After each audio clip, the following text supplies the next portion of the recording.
안녕하세요. 예, 자바스크립트 이야기 강의를 맡고 있는 강윤찬입니다. 네. 제가 쭉 거의 대부분 자바 쪽 강의만 많이 했었고요.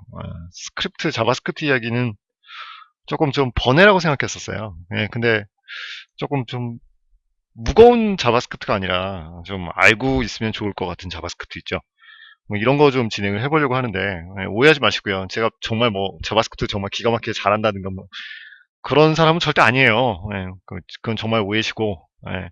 그냥 간단하게 개발자들이 좀 알았으면 하는 자바스크립트들이 많이 있잖아요. 그런 얘기들이 지금 많이 없어서 그런 얘기도 좀 많이 할 건데 아마 상식들이 좀 많아요. 그래서 지금 이 강의의 가장 큰 목표는 자바스크립트 공부 처음 하기 전에 이런 거 좀 알면 좋을 것 같아요. 이런 것들 위주로 하게 되거든요. 그래서 코딩을 다룬다거나 무슨 문법을 다루는 그런 얘기를 하고 싶은 건 아니에요. 네. 오히려 좀 역사라든가 흐름에 대한 얘기를 좀 많이 하게 될 거고요. 그 다음에 이제 저는 자바스크립트를 하나의 언어로 보고 그 언어가 어떻게 발전해 왔고 그 주변에 어떤 것들이 좀 어떤 사건들이 일어났고 뭐 이런 것들을 좀 전체적으로 좀 숲을 보자라는 거죠, 우리가. 예. 보통 대부분 이제 저희가 그 프로그래밍 언어 책을 보면 전부 다 이제 문법 위주로 많이 설명이 나오고 이제 기법 위주로 많이 설명이 나오잖아요. 근데 그게 아니라 좀 시야를 좀 넓게 갖춰보고 싶은 거예요. 그래서 왜 내가 자바스크립트를 만들 때 왜 뭐 HTML이랑 그 자바스크립트를 분리해서 만들어야 되지? 뭐 아니면 뭐 노드가 도대체 왜 나왔던 거지? 뭐 이런 얘기도 있잖아요. 이런 얘기들을 좀 다양한 기술들이 왜 나왔는지 이런 거 한번 좀 고찰해보고 싶다는 생각을 많이 해요. 예. 그래서 항상 그 생각하는 건 Y에 대한 얘기거든요. 그거를 좀 진행을 해보려고 제가 10시간을 좀 뺏었어요. 예. OS 쪽이랑 얘기를 해서 10시간을 좀 한번 할당을 좀 받아봤습니다. 그래서 좀 어, 기존의 개발자분들은 사실 많이 아시는 얘기들이에요. 뭐 특별한 얘기는 아니에요. 근데 처음에 입문하시는 분들한테는 조금 코딩 없이 코딩 가능하면 많이 안 할 생각이거든요. 그러니까 나중에 이제 자바스크립트를 좀 깊이 들어가서 이제 저희가 뭐 클로저라든가 뭐 프로토타입 체이닝 뭐 이런 것들을 좀 볼 필요가 있어요, 사실. 근데 그 전까지는 좀 그런 얘기들 좀 가능하면 배제하고요. 코딩에 대한 얘기라든가 문법에 대한 얘기는 배제하고 아, 흐름에 대한 얘기 위주로 좀 구성을 하려고 생각하고 있습니다. 예. 얼마나 잘 될지는 모르겠어요. 사실 저도 이런 강의는 거의 처음이다시피 하니까 이런 강의가 좀 그리고 국내에 없었잖아요, 지금까지. 예. 어, 혹시 이런 생각들을 하실지도 모르겠어요. 개발자가 이런 거 알면 뭐해? 그냥 개발하는데 나는 필요한 것만 알면 되지. 왜 내가 굳이 이런 그 역사에 대한 얘기, 흐름에 대한 얘기를 왜 알아야 되나? 라고 하는데 제가 아시는 그 지인분이 게임 개발을 좀 많이 하시는 분인데 그분이 항상 저한테 얘기하시는 게 그거거든요. 왜, 왜 한국에서는 전 세계적으로 히트하는 개발은 그 게임은 없나? 네. 자기 생각에는 전 세계적으로 히트하는 게임이라는 건 전 세계적인 흐름을 먼저 이해하고 거기에 맞는 게임을 만들어야 되는데 그런 게 한국 개발자들한테는 그런 교육을 받아본 적도 없고 근데 불행하게도 외국 개발자들은 자기 위에 있는 사수라든가 자기 위에 있는 그 프로그래머들이 가르쳐 주잖아요. 야, 과거에는 이런 게 있었어 라고 가르쳐 주는데 한국에는 그런 개발자들이 별로 없다라는 거죠. 그래서 그런 교육의 기회를 받지 못했던 게 아닐까라고 조심스럽게 말씀을 하시더라고요. 그래서 어느 정도 일리가 있다라고 생각을 해요. 사실 웹 개발자들도 마찬가지거든요. 웹에서 왜 어떤 게 불편했었고 어떤 걸 개선하려고 노력을 했기 때문에 이런 게 나오는 거고 걔는 이런 식으로밖에 동작할 수밖에 없는 거고 그러니까 Y에 대한 거죠 계속 그런 거를 좀 이해할 필요가 있다라고 생각을 했습니다. 그리고 이 역사를 우리가 공부하게 되면 제일 중요한 건 사실 반복된다라는 개념이거든요. 예를 들어 특히 이제 그 서비스 분야에서는 이 반복이 굉장히 제가 보기엔 심해요. 웹이라는 것도 마찬가지지만 어떤 분야의 그 기술이 개발이 되면 개방과 폐쇄, 그리고 이제 정반 합에 속하는 이런 개념들이 계속 반복적으로 이루어져요. 처음에 이제 그 네이버의 카페나 다음에 카페 같은 그 카페 서비스가 먼저 일어났다가 그랬다가 이제 블로그 서비스가 일어나고요. 그러다가 이제 다시 트위터나 페이스북의 서비스가 일어나고 그리고 이제 한국 같은 경우는 좀 빠르죠. 카톡이라든가 이런 것처럼 좀 폐쇄형 서비스가 다시 일어나고 이런 것들을 보면 이 반복되는 주기라는 게 있단 말이죠. 이 주기에 대한 그 통찰력을 가지게 되면 아무래도 여러분이 우리가 소프트웨어를 개발할 때 좀 단순한 개발자에서 좀 더 복합적인 개발자가 될 수 있지 않을까? 라고 생각해서 조금 제가 능력이 부족하지만 조금 한번 좀 이런 거 한번 건드려 보고 싶었던 거예요. 그런 것 때문에 이제 이번 강의를 녹화를 하게 됐습니다. 사실 스트레스 엄청 받았어요. 엄청 받았는데 한번 좀 재밌게 풀어보려고 노력을 하고 있습니다. 그래서 오늘의 주제는요. 자바스크립트가 출현하게 된 배경을 우리가 좀 먼저 좀 알아보고 싶다라는 거예요. 자바스크립트 언어라는 걸 그냥 언어로 보지 말고 얘가 도대체 왜 처음에 이런 것들을 생각하게 됐을까에 대한 얘기를 좀 시작해 보려고 합니다. 그래서 이제 다음 강의부터는요, 어떻게 될 거냐면 지난 이야기가 나와요. 지난 이야기가 나와서 지난번에 우리가 어디까지 흘러가는 걸 봤는데 그 다음에 이제 무슨 사건이 생기고 또 그런 식으로 해서 조금 삼국지 같다고나 할까요? 역사와 역사서는 다른 거잖아요. 그쵸? 그래서 역사를 다루고 싶은 거지 역사서를 다루고 싶은 건 아니에요. 1900 몇십 몇 년에 뭐가 나왔고 이런 그런 디테일한 얘기를 하려고 하는 게 아닙니다. 네. 가볍게 한번 봅시다, 우리가. 우선은요, 자바스크립트 얘기를 하면 저희가 반드시 빠질 수 없는 게 사실은 웹이잖아요. 그죠? 웹 얘기 없이 이 자바스크립트에 대한 얘기는 시작할 수가 없어요. 왜냐하면 자바스크립트 태생 자체가 웹과 관련이 있기 때문이죠. 자, 그리고 이제 다들 아시다시피 자바스크립트는 브라우저에서 동작을 처리하는 용도로 씁니다. 동작이라기보다는 이제 기능 쪽에 가까운 애죠. 이거 처리하는 용도로 쓰고 HTML과 CSS와 이렇게 관련이 있어요. 물론 이제 요즘은 이제 좀 달라졌어요. 그래서 그러면 도대체 웹과 관련해서 자바스크립트 시작이 어떻게 됐었는지 우리 한번 살펴볼 필요가 있죠. 네.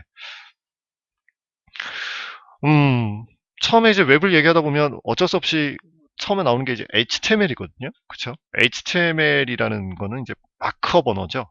하이퍼텍스트 마크업 랭귀지의 약자니까 마크업 언어인데, 그럼 반대로 여기서 하나 질문해 보죠. 도대체 이놈의 마크업이라는 단어는 도대체 뭘 뜻하는 거고, 이 마크업이라는 단어, 마크업 랭귀지라는 게 왜 나왔고요. 이 마크업 랭귀지가 왜 하필이면 문자열로 구성되어 있고요. 이런 얘기들을 좀 먼저 좀 진행을 해볼까요, 우리가? 왜냐하면 자바스크립트 가지고 가장 많이 다루는 게 돔 핸들링이라고 불러요. 돔 핸들링이라고 하는데 도큐먼트 오브젝트 모델이라는 약자죠. 그러니까 쉽게 말하자면 화면상에 나와 있는 HTML들을 내가 수정한다거나 추가한다거나 이런 작업들을 많이 하게 된다는 얘기예요.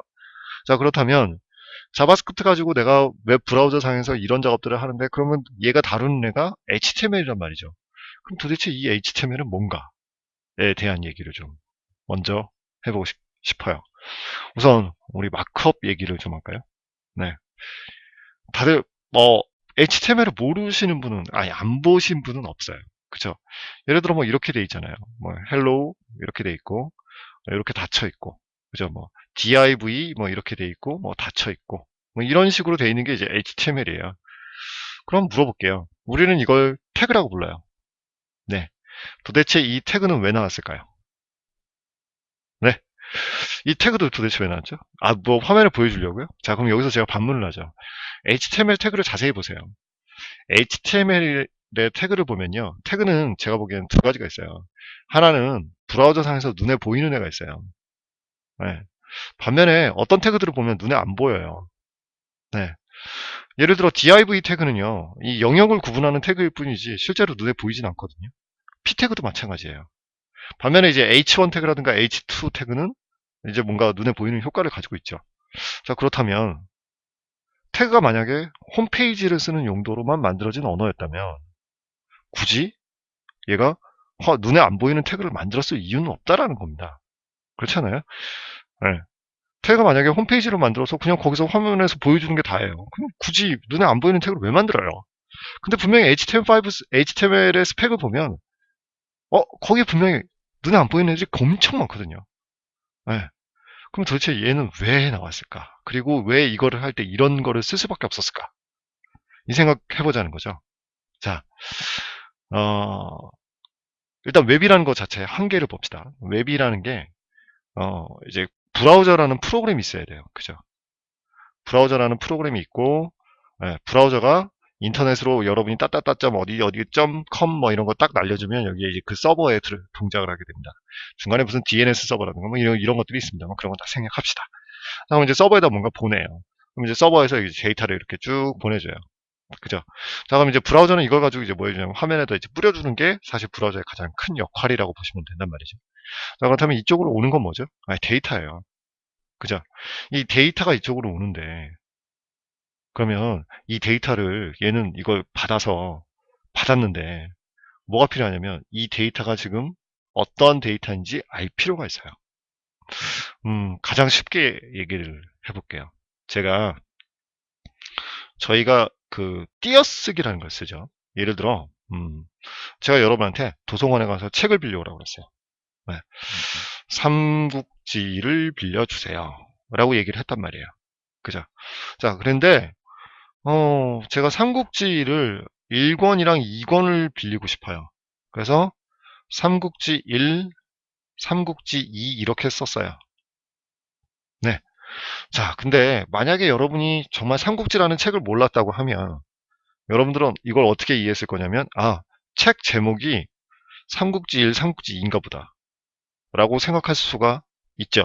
에이, 지금 이 강의 보시면서 에이, 그런 바보가 어딨어 라고 생각하실 수도 있지만 외국인한테는 가능해요. 그죠? 자, 그러면 이거 생각할게요. 삼국지 1, 삼국지 2 이렇게 돼 있으면 몰라요, 얘가. 그죠? 그래서 제가 여러분한테 이거 아니고요. 자, 이제 가운데 콤마를 줄게요. 가운데 제가 이렇게 콤마를 하나 줄게요. 네, 콤마를 줬어요. 그랬더니 이제 어떻게 와닿아요? 삼국지 1이라는 애가 있고 삼국지 2라는 애가 있네요. 그죠? 콤마가 있으니까 이제 뭐가 돼요? 구분이 되죠? 이걸 우리 마크라고 하죠. 이거 마크. 마킹 한다고 그러잖아요. 그죠? 이게 이제 그 마크업 언어의 시작이란 말이에요. 이런 마크가 필요해요. 와, 그러면 이제 도서관에 갔어요. 도서관에 가서 처음에 검색을 합니다. 삼국지 1이라는 책을 검색을 해봤고, 삼국지 2라는 책을 검색을 했어요. 자, 이제 여기서 다시 멘붕이 와요. 왜요? 삼국지 1권, 2권이요.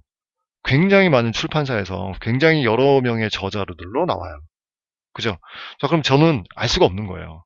책을 빌리러 간 사람은 도대체 누구의 삼국지, 어느 출판사의 삼국지인지 알 수가 없는 거죠. 그죠?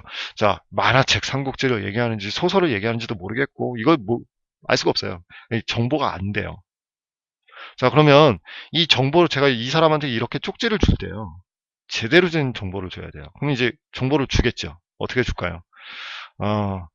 그 이문열 씨의 삼국지 같은 경우는 민음사라는 출판사에서 내놨거든요. 그러면 삼국지 1에 민음사에서 냈고요. 그리고 이제 이문열이라는 분이 이제 작성을 한 거다라고 이렇게 얘기를 해줬어요. 그죠? 자, 근데 지금 여기를 보세요.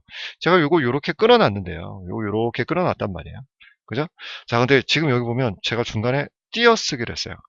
띄어쓰기도 이것도 뭔가 표시죠, 이거. 그죠? 띄어쓰기를 하지 않았으면요. 또다시 삼국지원 민음사 이문열이라는 단어를 검색을 해야 돼요. 그쵸? 자, 이런 일들이 생깁니다. 무슨 얘기냐면, 게다가, 좋아요. 그럼 이제 여기에 뭐를 해줘야 되죠? 이거는 책 제목이야. 네. 이거는 출판사야. 이거는 뭐죠? 이거는 뭐죠? 네. 이건 저자야. 이런 정보들을 같이 제공을 해줘야 될 필요가 있죠. 그죠? 근데 웹에서 전송되는 이 데이터는요, 문자열 데이터거든요. 즉 무슨 얘기냐면 문자열로 이렇게 정보가 전송이 되는데 그 안에 문자열 안에 이런 정보들을 다 담아야 되는 거예요. 그냥 이렇게 생각하시면 돼요. 여러분한테 이렇게 돼 있는 메모지가 한 장 있어요. 다른 글씨는 쓸 수 없어요. 그냥 요 안에 무조건 한 글자씩 한 글자씩 한 글자씩 한 글자씩 들어갈 수 있는 공간이 있어요. 됐죠? 원고지 같은 거라고 생각하시면 돼요. 근데 원고지가 일렬로 되어 있어요. 자, 여기다가 글자를 써야 되는데 삼국지라는 글자도 줘야 되고 책 제목이라는 데이터도 넣어줘야 돼요. 민음사라는 정보도 줘야 되고 출판사라는 정보도 줘야 돼요. 이문열이라는 정보도 줘야 되고 저자라는 정보도 줘야 된다는 거죠, 지금. 자, 그렇다면 이 정보를 어떻게 표현할 수 있을까라는 거예요.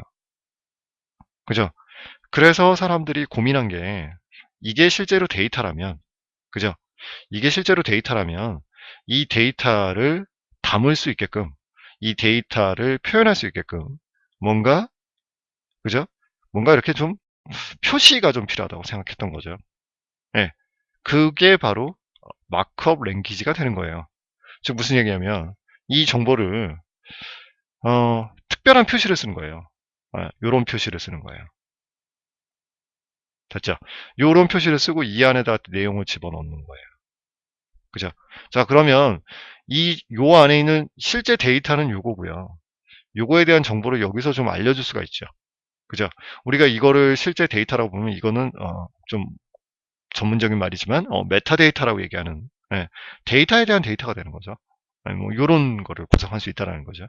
자, 근데 이거를 만약에 지금처럼 이렇게 기호를 쓰잖아요. 이런 기호를 쓰잖아요. 이런 기호를 쓰면 이 정보가 표현해야 되는 양이 많아지면 많아질수록 이 기호들을 다양하게 써야 되는 상황이 생겨요. 그쵸? 네. 예를 들어 가장 쉽게 볼까요? 제가 만약에 지금 이렇게 정보를 줬다고 가정합시다. 근데 책이 한 권 더 있었거든요. 그럼 여러분 어떻게 쓰실래요? 자, 내가 여기 콤마 해가지고 또 삼국지원 뭐니 민음사 이렇게 쓰실 수도 있고요. 또 어떻게 쓸 수도 있어요.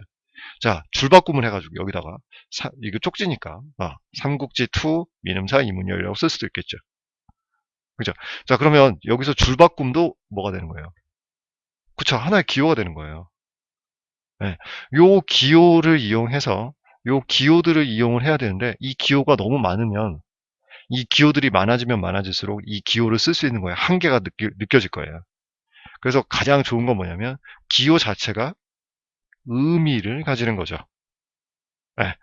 그래서 나온 개념이 바로 마크업이라는 거예요. 그러면 여기에다가 의미를 넣을 수 있는 마크를 하나, 태그를 하나 만들자는 거예요. 네. 그러면 이제 무슨 문제가 생기냐면 여기서 이제 의미를 시작했으면 어디에서 의미가 끝나는지가 명확해져야 돼요. 그래서 모든 태그는 시작이 있는 거고 모든 태그는 끝이 있는 거예요, 원래는. 네. 그런 식으로 만들어진 게 사실 마크업 언어라는 거예요. 네. 이 마크업 언어를 이용해서 네. 이제 데이터를 표현할 수 있게끔 된 거예요. 네. 요게 HTML이라고 생각하거든요. 사실 그래서 그 HTML의 뿌리를 보면 죄송합니다. 제가 필기를 꼼꼼하게 하는 스타일이 못 돼서요.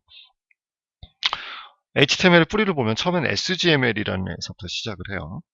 그러다가 이제 갈라져요. 얘가 XML이라는 애로 갈라지고요. HTML이라는 애로 갈라져요. 자, 그러면 HTML은 이제 누구한테 특화된 거냐? 네, 브라우저와 웹 화면에 특화된 태그들로 구성되게끔 돼 있는 거고요. XML은 아직까지 순수하게 그냥 그대로 데이터를 표현하는 데만 적합하게 만들어진 게 HTML이에요. 자, 그러다 보니까 HTML로 브라우저가 이제 무슨 태그들만 인식할 수 있다면, 그쵸? HTML의 태그들을 인식할 수 있다면, 저희는 HTML로 만들어준 정보를 주면 브라우저가 어떻게 처리할 건데, 예를 들어, 거기에 그 정보라는 게 눈에 보이게끔 처리하는 정보도 있을 수 있고, 눈에 안 보이게끔 처리하는 정보도 있을 수 있다는 거죠. 그렇게 되면 이제, HTML 태그가 왜 눈에 보이는 거고 눈에 안 보이는 건지 조금은 알겠다는 거죠. 제 생각엔. 네. 다시 한번 정리하자면 HTML 마크업 랭귀지는 쉽게 말하자면 일렬로 돼 있는 문자열에다가 일렬로 전송되는 문자열에다가 데이터를 구분을 해주고 싶었던 거예요. 어디에서부터 어디까지 의미가 있는 정보고 이 의미는 뭘 얘기하고요. 이런 것들을 구분을 해줄 필요가 있었다는 거예요. 그래서 그 구분을 하는데 그런 내용들이 많아지니까 아예 요 표시해주고 요 안에다가 이 구분을 할 수 있게끔 뭔가 아예 이름을 줘버린 방식이 된 거죠. 우리는 이거를 태그라고 부르죠. 조금 뒤에 들어가면 이제 태그에 대해서 조금 더 깊이 들어가는 얘기가 좀 제가 언젠가 기회가 되면 설명을 드릴게요. 하지만 그 전에 우선 제일 많은 오해가 이거였던 것 같아요. 뭐 HTML이요, 뭐 그냥 그거 화면에 그리는 거죠. 뭐 그러니까 이제 화면에다 그냥 해주면 이렇게 나오는 거 아닌가? 라고 그냥 우리가 단순하게 생각을 해왔다는 거예요. 근데 아니었다는 거죠, 원래. HTML이라는 건 정말 마크업 언어였고, 마크업 언어라는 건 뭘 표현하는데 적합하는 거냐면, 그렇죠. 데이터인데, 마크업 언어를 이용하면 구조화된 데이터를 표현할 수 있다는 거예요. 네. 이게 무슨 말인가? 잘 생각해 보세요. 만약에 마크업 언어를 이용하면 북이라는 애를 만들어 주고요. 요렇게 북이라고 이렇게 만들면 돼요. 그죠? 자, 제가 북을 또 하나 만들면 이렇게 돼요. 그죠? 자, 그래 놓고 제가 지금부터 필요한 북들이라고 해서 북스라고 할게요. 그러면 자, 요렇게 돼요. 자, 그러면 저는 이게 하나의 문자열이거든요, 원래는. 네, 공백을 제가 지금 눈에 보이기 쉽게 하기 위해서 지금 줄바꿈을 해서 표현을 했습니다만 이게 원래 하나의 문자열이라고 보세요. 그럼 저는 이 북스라는 애가 어디에서 시작해서 어디에서 끝나는지 알면 이 안에 북이라는 정보가 들어가 있고 다시 북 안에 책 제목이라든가 출판사라든가 저자라든가 이런 정보들이 이렇게 들어가 있는 걸 확인할 수 있겠죠. 자, 그럼 이건 하나의 원래는 문자열이란 말이에요. 그쵸? 이 문자열에 있는 내용을 갖다가 문자열을 갖다가 구조화시켜서 표현한 게 바로 마크업 언어죠. 네. 그러면 이거 왜 필요했죠? 브라우저가 뭐 했다고요? 정보를 받아왔다니까요. 브라우저가 정보를 받았는데 브라우저는 정보가 어떻게 구성되어 있는지 알아야지만 제대로 뿌려줄 수 있을 거라는 거예요. 그죠? 그래서 사람들이 생각한 건 마크업 언어를 이용해서 구조화된 정보를 전달하려고 했다는 겁니다. 자, 이렇게 돼서 브라우저는 이제 정보를 받게 됩니다. 네, 구분된, 그러니까 뭔가 구조화된 정보를 받아들이게 돼요. 근데 이거는 여기에 한계가 있어요. 원래 제목이 지금 보시다시피 한계잖아요. 그죠? 이거의 한계는 뭘까요? 이거의 한계는요. 지금 여기에 온 정보는 말 그대로 순수한 데이터일 뿐이고요. 그죠? 이거 데이터일 뿐이잖아요. 이거. 데이터일 뿐이고 이거는 고정되어 있는 정보라는 거예요. 여기에 뭘 못 줘요. 네. 여기에다가 뭔가 내가 동적으로 뭔가 동작하면서 뭔가 처리된다라든가 이런 것들은 주지 못했다는 거예요. 네. 그래서 이거를 정보를 좀 제대로 주고 싶어서 이제 만들어진 새로운 언어가 그렇죠. 자바스크립트가 되는 거죠. 네. 요런 게 이제 HTML에 대한 생각이에요. 제 생각이고요. 네. 그래서 좀 살펴볼 필요가 있었어요. 제가. 네. 그 브라우저들이 웹이라는 게 도대체 어떻게 발전해 왔는지를 한번 좀 제대로 좀 살펴볼 필요가 있어서 요거를 좀 살펴볼까 합니다. 네. 자, 우선 제가 이 링크로 이동을 하죠. 네. 아이고, 제가 이거 링크로 좀 클릭할까요? 아이고, 잠시만요. 제가 포인트 옵션을 줘가지고요, 지금. 이걸로 이동을 할게요.